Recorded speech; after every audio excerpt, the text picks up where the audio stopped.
In this city, single people are sent to a hotel where they are required to find a compatible partner within 45 days. If they fail to do so, they are transformed into an animal of their choice and sent into the woods. After being cheated on by his wife with another man, David is sent to the hotel to find a partner. David's brother was sent to the hotel a few years earlier but couldn't find a partner within the set time, so he was turned into a dog. When asked what animal David would like to be turned into if he fails, he chooses a lobster. The next morning, while eating breakfast, David observes a young woman who frequently suffers nosebleeds and covers her nose with tissue, another woman who seems to enjoy butter biscuits, and a third woman who never smiles and appears cold-hearted. David befriends Robert, who stammers, and John, who has a limp.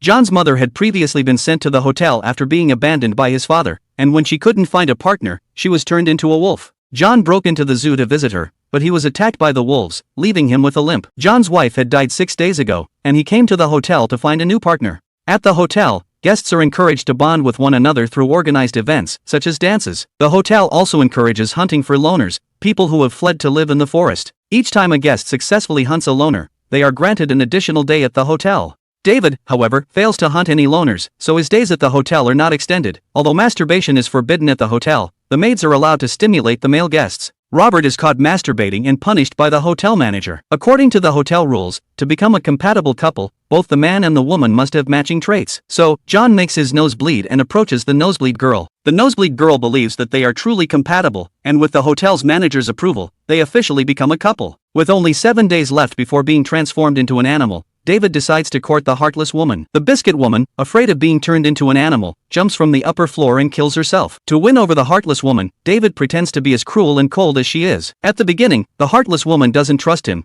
but when she pretends to be choking in the hot tub to test David, she becomes convinced that they share the same trait of being cold-hearted. With the hotel manager's approval, they officially become a couple. The heartless woman later kills David's brother, the dog, and when David can no longer suppress his emotions, she suspects him of lying. She reports him to the hotel manager, intending for David to be transformed into an animal as punishment.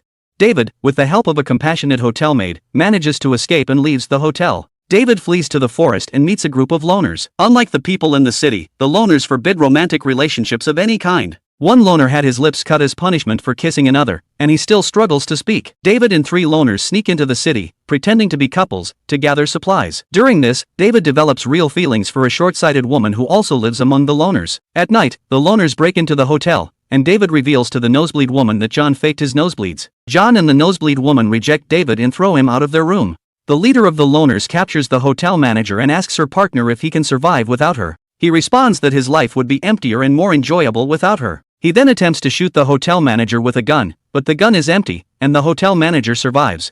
The loners return to the woods. David and the short-sighted woman create a gestural language to communicate with each other, and their feelings grow stronger. However, the loner leader suspects that they are falling in love and planning to escape to the city. She orders David to bury himself alive, but he manages to escape.